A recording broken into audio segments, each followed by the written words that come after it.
Well, good morning. Good morning. Good morning. Thank you both very much for meeting me here to discuss writing in the Health Informatics program. So I would like for the two of you to introduce yourselves because my students are going to be seeing this in some of the online and on-campus courses on Blackboard that they'll be taking. So please introduce yourselves.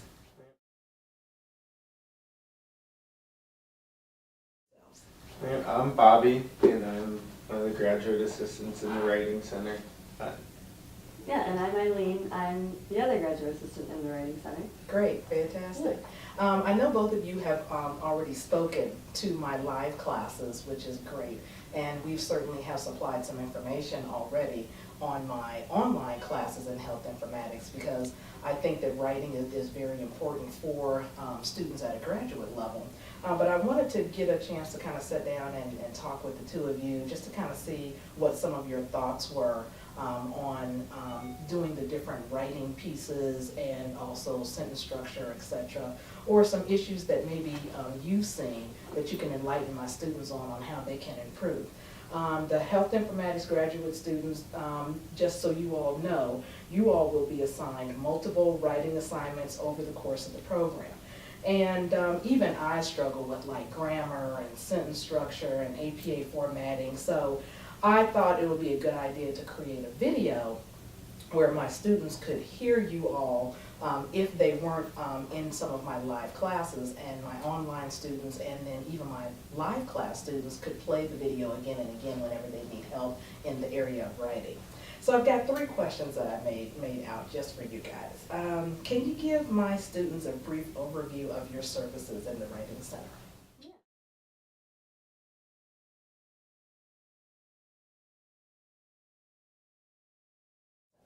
Yeah, so we have this thing at the University of Findlay called the Academic Support Center, where there's a writing center.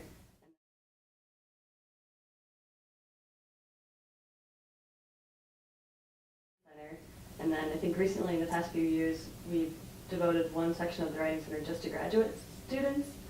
And that's where we have 2 graduate assistants in the Writing Center, basically just devoted to graduate students in your writing because it is very different from undergraduate type writing. There's that shift that happens after you graduate from undergraduate, and you go from having a lot of assistance from your professors maybe, and regular assignments to more independence in your writing and not getting as much feedback. So one of the things that we like to be able to help with is being another graduate student who a graduate student can talk to about their writing before having to turn it into a professional in their field. Absolutely, absolutely, I like that. Bobby, you have anything you want to add on that? So I would just say logistically, scheduling a Writing Center appointment, there's a couple ways you can do it. So we do have live appointments, which are face-to-face meetings in the office with Eileen or myself,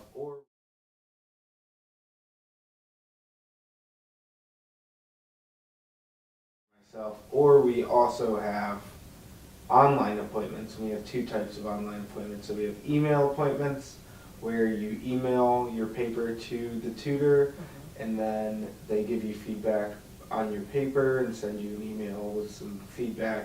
Or we have Blackboard Ultra, which are Blackboard Collaborate Ultra sessions, which are kind of live, kind of like in a Google Hangout or Skype or something. It can be a video chat, audio chat. We can put your paper up on the screen and we can talk about it that way.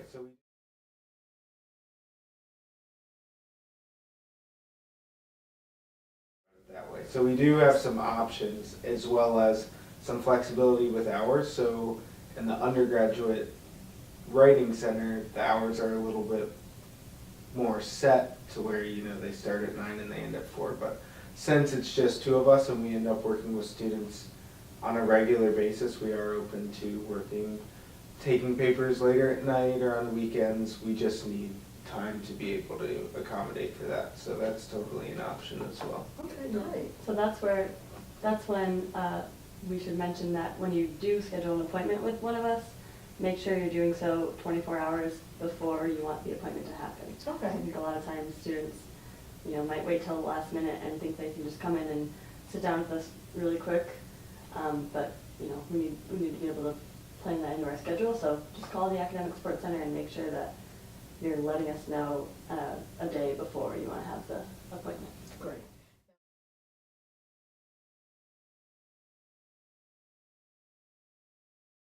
Great.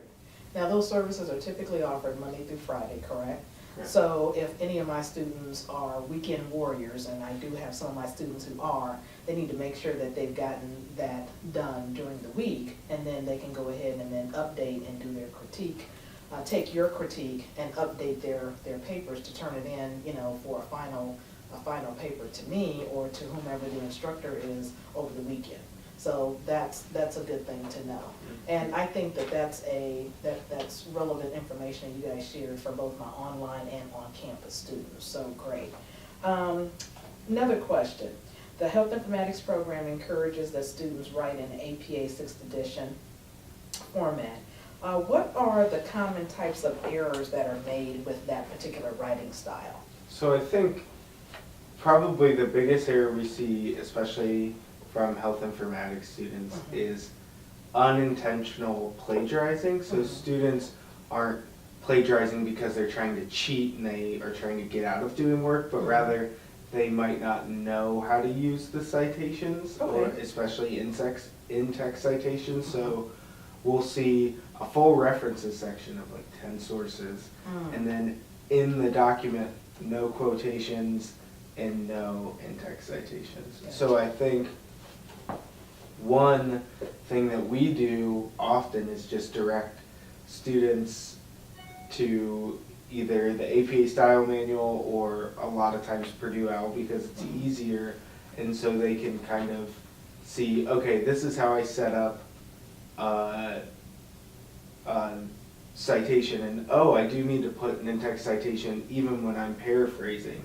Because one thing that we also see a lot of times is that people aren't creating real paraphrases, so, or not real, but appropriate paraphrases. So there's kind of I think a common misconception amongst graduate students and undergraduate students is that a paraphrase is just taking a sentence from the text, copy and pasting it, and then changing the words, adding in some synonyms. When in reality, to make sure you're not plagiarizing, you have to make sure the sentence structure is different, your word choice is different, that you have an introductory phrase that kind of leads the audience into the paraphrase, and that you have that in-text citation.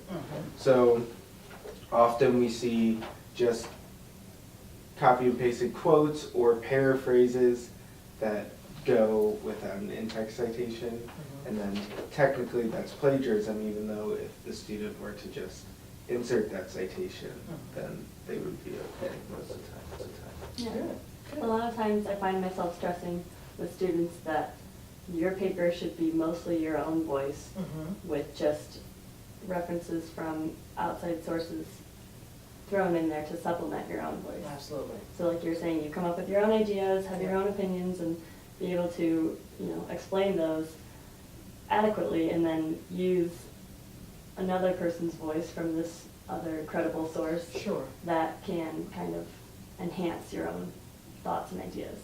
And that's where, you know, having introductory sentences and, you know, proper paraphrases comes into play, because you don't want to have someone else's words just replacing your own words. Absolutely. You still want it to be your own voice and your own ideas.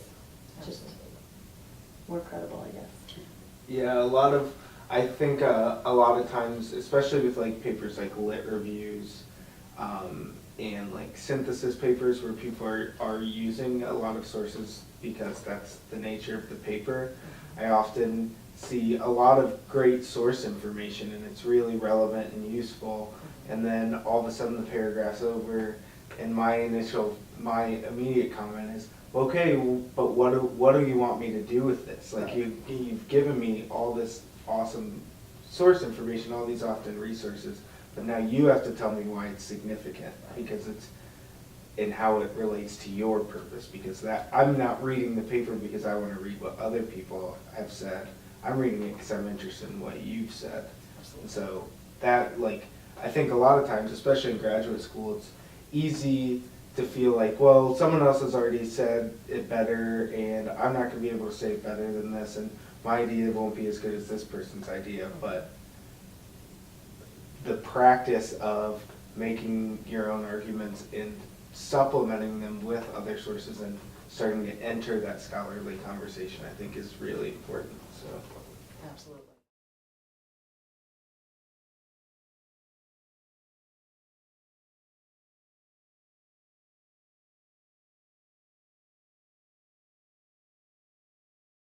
Absolutely. I like what both of you said because I think the graduate program in health informatics is unique in that we have so many different types of students coming into our program from different areas. So we have students who have completed their undergrad maybe 10, 15 years ago or however long. And they've been working in the field and they've certainly read different journals and different articles and different texts about maybe the field that they work in.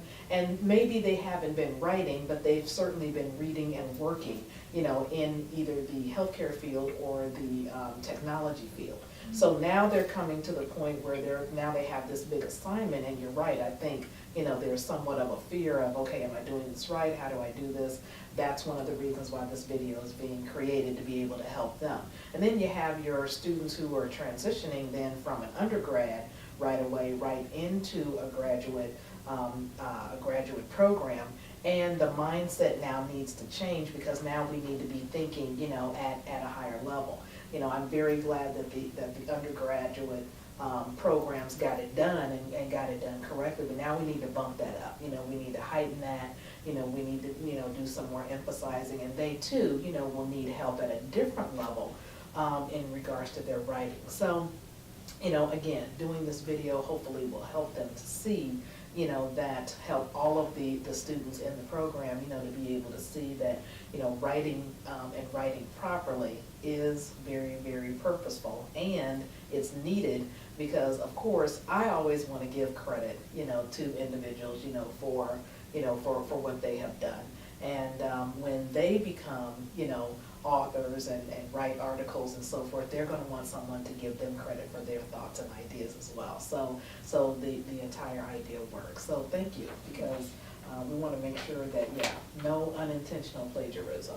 And that can so totally be avoided just by, utilizing some the proper APA 6th edition information. What type of assignments do you critique for graduate students? We can critique any kinds of assignments. Ah, great. Anything that you think involves writing, we can help you out with, whether it's in the early stages of writing, like brainstorming and coming up with ideas or outlining, or even later on when you've maybe completed a draft and you want to send it to us, or sit down with us and we can look at a finished product or a literature review or An annotated bibliography. Okay. And also, and this might get to some of the talking about using sources effectively too, is that even before you're even thinking about writing, just when you're reading, if you bring in the sources that you're thinking about writing with, we can help you get through those, pick them apart, and give you strategies to really read scholarly articles effectively and pull information out of them. Nice. And so I think that's one thing that if I could let people know is that the Writing Center isn't just for when there's writing on the page. We can work with you way up to that point because there's a lot of processing that goes on before you even open Microsoft Word. Nice. But that's still part of the writing process, and that's still something that we're happy to help with. Yeah. Nice.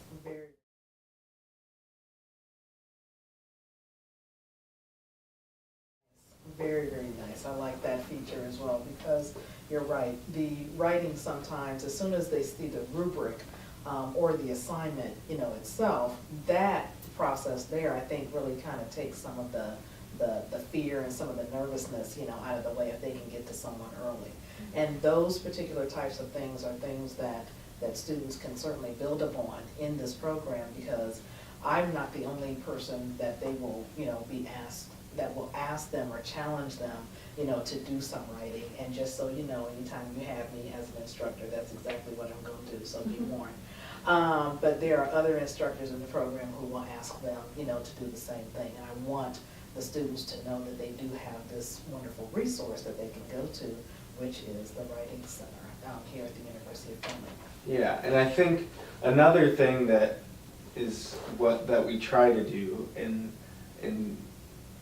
every appointment, whether it be face-to-face or online, is to point students towards other resources that they can use. So we're a great resource. We're not available at 2 o'clock in the morning, but there is a website called Purdue OWL, which is great for figuring out how to format things in APA, but also for some of the things that we see, like when to use a definite versus an indefinite article, or how to properly use pronouns, how to avoid things like relative pronouns. So a lot of the feedback that we'll give you will also be pointing you towards resources that you can use when a tutor's not available to you. Right.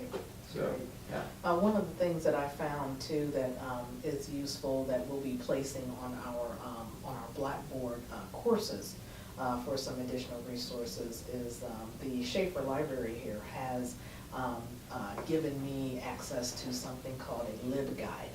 And in that LibGuide, there are some APA resources as well, that they can actually look through. And these are things that, that they can get. I always, encourage that if anything that we have talked about here, doesn't fit the learning piece for some of the students, because we all learn differently, then get an APA 6th edition manual. Just go on out and buy one if you want to. And guess what? The University of Finley got those too. So call the bookstore, get one.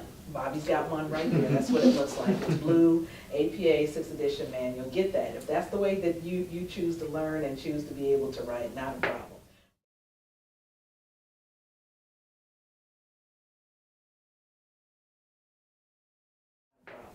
But this is a great, wonderful resource, and I have to give a shout out to my friend Courtney Bates, because Dr. Bates really jumped in and helped me when I first came to the University of Finley, and she enlightened me on her program and exactly what you all do, and I know that the two of you work very closely with her. So, bravo, thank you, Dr. Bates, for, putting me wise to be able to help my students to help themselves so that they can help others through the vehicle of writing in this program.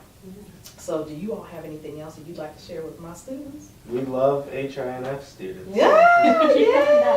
Team HINF. So, if you're in health informatics, I got a lot of wonderful teammates here at the University of Finley. And if there's anything that you all need in regards to writing, please, please, please contact the Writing Center. There's going to be a PowerPoint presentation that we will put out on our Blackboard courses. All of the health informatics instructors will put that out on their courses, and that PowerPoint comes directly from you all. You all come to my classes, my live classes, and share that information with students, and want to make sure that it's available for them online through all of the Blackboard courses, for my online students and for my on-campus students. So if there's anything that they need, then I'm sure they'll be reaching out to you. Thank you both very much for coming and doing this with me this morning. I am just so honored.